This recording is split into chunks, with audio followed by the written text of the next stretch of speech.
Welcome back to another episode of Consciously Clueless. You're here because you want to learn about how to live a healthier life, how to live more sustainably, how to take your everyday actions and make them work for you and the planet. Sometimes it might feel like you've got this figured out, and other times you probably feel lost.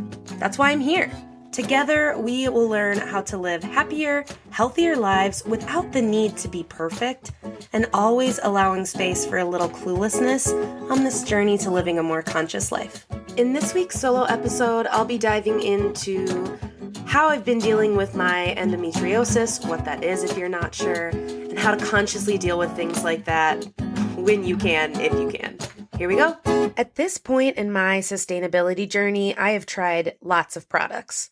Plain Products is a clear winner not only with their product, but their mission to eliminate single-use plastic from the bathroom. Offering a line of toxin-free personal care products, Plain Products come in aluminum bottles that can be sent back and refilled time after time. Seriously, it's so cool. All of the products are vegan, non-GMO, cruelty-free, biodegradable, color-safe, and free of parabens, sulfates, and toxins. So it's good for the body and the planet. Get 20% off your first order of Plain Products with code CARLY20 at plainproducts.com. That's CARLY20. Get sustainably clean today. So here we are. I put it out on my Instagram stories a few weeks ago asking, should I do an episode on what's been going on with this and how to manage it from this idea of conscious living. And the resounding answer was that y'all wanted to hear more, and I am totally fine with that. I think sharing these stories is powerful. I am not an expert. I am not a doctor. I don't even play one on TV. So everything I'm sharing is my experience and what I've been going through and what's working or not working for me. So just remember to take everything with a grain of salt, but I am speaking from my own experience. If you are unsure, endometriosis is this super fun disorder, not fun, it's not fun at all, in which the tissue, similar to the tissue that normally lines the inside of your uterus, or the endometrium, grows outside your uterus in places it shouldn't be. Often that's around your ovaries, fallopian tubes, and tissue lining your pelvis. It can spread to wider areas. It's not as common. But because that tissue then has no way to exit your body like it normally would in your uterus, it becomes trapped and it gets really inflamed. It leads to pain and nausea, chronic pain, and a whole bunch of other things that we're going to get into a little bit here. So my journey with endometriosis, I will try and keep this brief. It's not always my specialty on keeping long stories short, but an update or kind of a reminder for those of you who have been following along, or for those of you who have no idea. About 2020-ish, I was preliminarily diagnosed with endometriosis. It is just like many things in women's health, very underfunded part of health and healthcare. So there's still a lot of things we don't know. One of the things that is often used to diagnose it is actually a laparoscopic surgery. I have not had that done, so that's why I say preliminarily diagnosed. It's very common for women to get diagnosed without having that surgery and treated before having that surgery, but it is a preliminary diagnosis. It's a whole thing in our healthcare system. So when I got diagnosed, I had already been on a journey of more intentionally, and I would say intensely, living a more conscious life, a more connected life, a more eco-friendly. I was vegan already. So all of those things had preceded this diagnosis. I share that for a couple of reasons. One, I was still more stuck in the phase of trying to be the perfect person doing sustainability, the perfect vegan, the perfect yoga teacher, the perfect mindfulness instructor, whatever it is. I was trying to be the perfect image of those things because I thought it was important. I have worked through that and talked about it on the podcast on how perfection is bullshit and we actually can't strive for that. But I was still more in that phase. That's relevant because I was having worse and worse and worse periods and pain ever since I went off of birth control a few years prior. I realize now, or with my doctors, I realize now that I very well could have had endometriosis or something similar that was royally messing up my cycles and everything since high school, because historically my periods have been absolutely terrible. I would miss school every month. I would bleed through my pants. I mean, it was a lot. And I went on birth control for that reason first, and then because I became sexually active and it was easier. But I decided to take myself off of it a few years ago, and that's kind of when all this started. I was like, oh yeah, that's right. My periods were terrible, got worse and worse and worse. And bringing it back to being in this phase of trying to be like a perfect sustainability person and blah, blah, blah, blah, blah. I wasn't taking a lot of medicine if I could avoid it. And I still like to not take medications if I don't have to. I think we rely heavily on them in our society in a way we don't need to. However, I understand the importance of managing your pain and getting through your day and needing those things sometimes. It is okay to have to rely on that sometimes. But at the time, in the very beginning of this, I was like, I don't want to take stuff. I want to do everything supernaturally. And it just wasn't cutting it. And that's okay to say. There are things that helped, but it wasn't enough. So after that, I really started this journey of figuring out, what the hell does that mean? Do I have surgery? Do I not? And honestly, I don't feel like I have a lot of answers on what does this mean for me, because I'm still figuring it out. It's been years now of different opinions. People think, oh, you could like just have a kid and that might reset your hormones, which is terrible advice and not my plan. All the way from people thinking I need surgery to people thinking that it's just painful periods. It's really all over the place. I've been to a lot of different doctors. So I'm still in the midst of figuring out like what is the long-term game plan, but I was getting so frustrated because I was landing in the ER every couple months, throwing up, just like dying of pain, like hard to describe the level of pain that I was in, and it wasn't working, right? That doesn't leave me space to live my life. So I am now on the Depo-Vera shot, which is a birth control shot you get every 3 months. I did not want to be back on hormones because I think that was an issue later on birth control for me, but I also couldn't be in the ER every couple of months. So right now, it is a temporary solution to kind of get through this. It doesn't take all of the symptoms away, but it drastically helps the pain and the nausea. It doesn't drastically help. It helps some because I think it's so connected to the pain. So it's a solution for me right now, but it's not a solution forever. Being in that space of not wanting to take drugs or whatever it was, I really had to get over that a lot with coming to terms with taking antidepressants and being depressed, but also this stuff too. Like, you have to rely on stuff sometimes. I have this prescription anti-nausea medication that is a lifesaver for me because the nausea gets so bad. I am taking, ibuprofen or things like that. If I need to, I try not to just rely on that like I did. I mean, when I think of high school, I actually had a timer where I would make sure I was taking ibuprofen every, 3-4 hours, whatever the window is, during school, so I could be ahead of the cramps, so I wouldn't have to leave school. I mean, it was just so miserable, and so many people who have uteruses go through this. It's actually estimated to be about 1 in 10 people with a uterus have endometriosis, and yet those high numbers, we don't know enough. So I'm kind of figuring that out as I go. I do want to say there are a lot of great physicians that have been helpful, but it's been a journey. It's not understood. And lately, it's been taking a toll on me mentally again, because I just am tired of having to deal with it.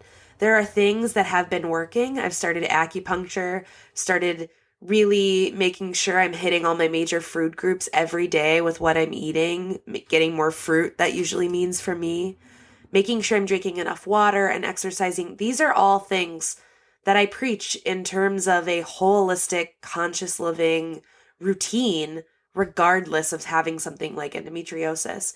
But when I know I'm struggling, if I make sure I'm trying to be on these habits, I know I do feel better. And then there are things like mindfulness and breath work can actually be really helpful for pain management, especially in the middle of the night.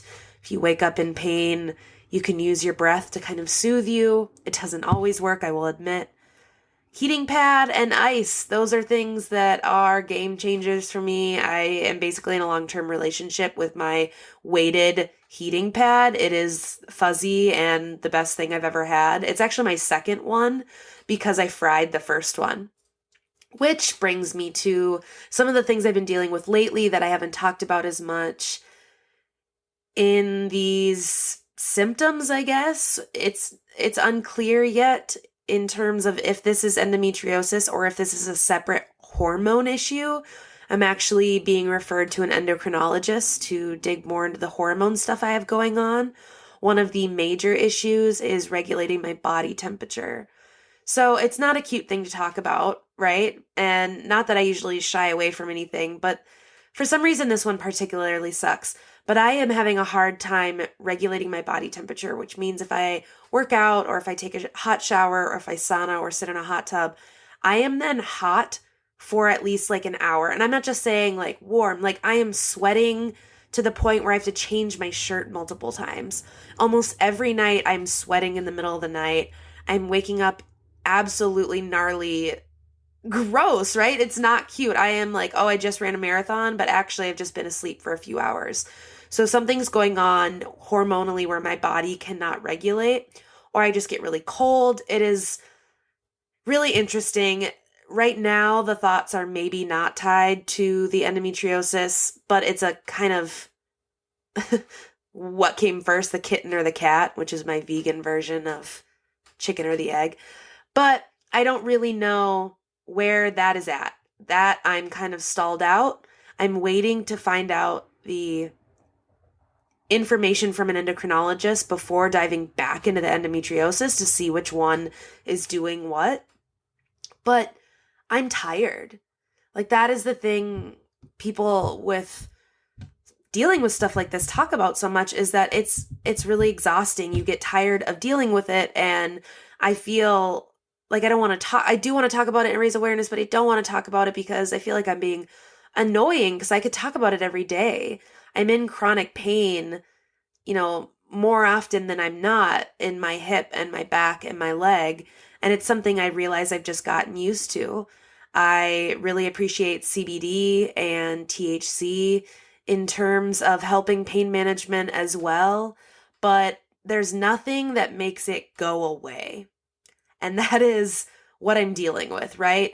I can try all the Eastern medicine, I can try all the Western medicine, but right now there's no known cure. So it's figuring out step by step how to manage it, and then maybe what will that look like. Another thing that is really helpful for me is talk therapy. I talk about this not all the time in therapy, but I've definitely used some space there to air frustrations, to talk about how freaking terrible it is in a way and a space I don't feel like I'm burdening anyone. So if you can use a space like that to process things in terms of chronic pain and health issues like this, I would highly recommend it. I mean, I recommend therapy anyway, but it can be really helpful for things like this as well, because depression and anxiety are diagnosed at a higher rate for people with endometriosis. Depression can emerge from that chronic pain, or it can create chronic pain. I know I've been dealing with depression before this, but I will tell you that it doesn't freaking help. And the anxiety, again, is like, does it develop because of it, or is it aggravated because of the pain and then creating that? I'm not sure, probably a bit of both, but having this constant what is going on with my body does cause anxiety if I'm not on top of my practices that help me manage anxiety in general. So a lot of that feels bleak, but it's the reality of where I'm at in this journey and where so many others are. And I'm not trying to be negative, but that is the truth. I am getting through better than I was a year ago, but I don't have answers yet. I am finding holistic ways to support myself, holistic ways like the ones I mentioned, eating a whole foods plant-based diet, not 100% of the time. I love ice cream, but getting a lot of plants and getting a lot of nutrients from plants directly, drinking enough water, looking at certain foods that can help with pain, inflammation, exercise, yoga, and movement, and mindfulness and breath work, and then also practical things, right? Like a heating pad and therapy and whatever it is. So there are things that I'm doing that so support my journey on this. But it's also really hard. And I think that's part of the thing that sometimes I struggle with how to approach it from my platform of conscious living, because a lot of the things I've had to do in my head didn't always fall under that umbrella of conscious living. But now I don't care, because that's life. And of course, we always have to have these moments, right? Like I'm always learning this lesson of all the things are true at the same time, but it's part of it. I can approach the chronic pain and the endometriosis and the mental anguish it causes from a place of groundedness and from a place of healthy foundational practices. And I know that's going to help me so much more than anything else. But I also need to add in things like Western medicine and maybe surgery or maybe whatever it is to figure out what's going on with my body. Because if I don't figure out what's going on with my body, I'm going to be a horseshit coach and a horseshit friend and daughter and person in the world contributing to making things better. And I'm not saying you always have to be ready to contribute, because this shit can knock you out. But if I try to do what I can to live consciously while also dealing with this, I know I'm going to show up in this world in such a better way.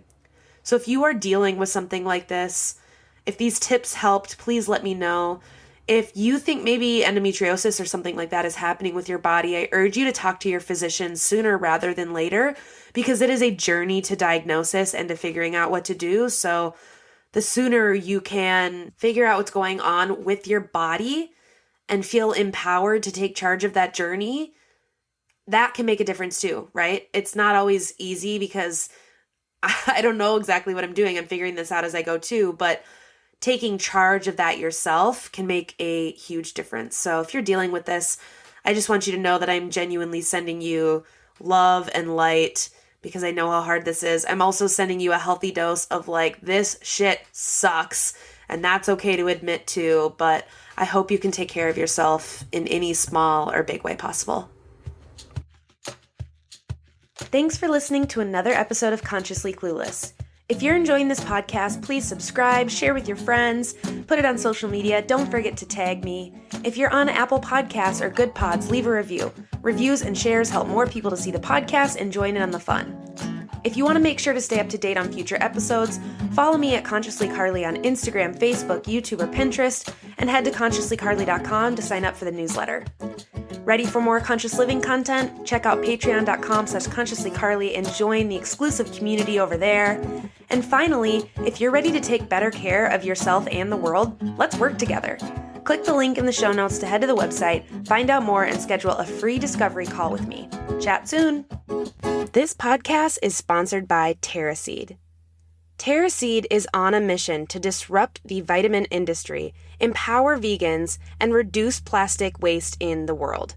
They put everything plant-based people struggle to get in an all-inclusive, vegan, compostable package multivitamin that replenishes them and our planet every single day. Seriously, y'all, win, win, win. Even if you're not vegan, this vitamin will help you get those key nutrients that you need. I am so excited to share a discount code for your first purchase.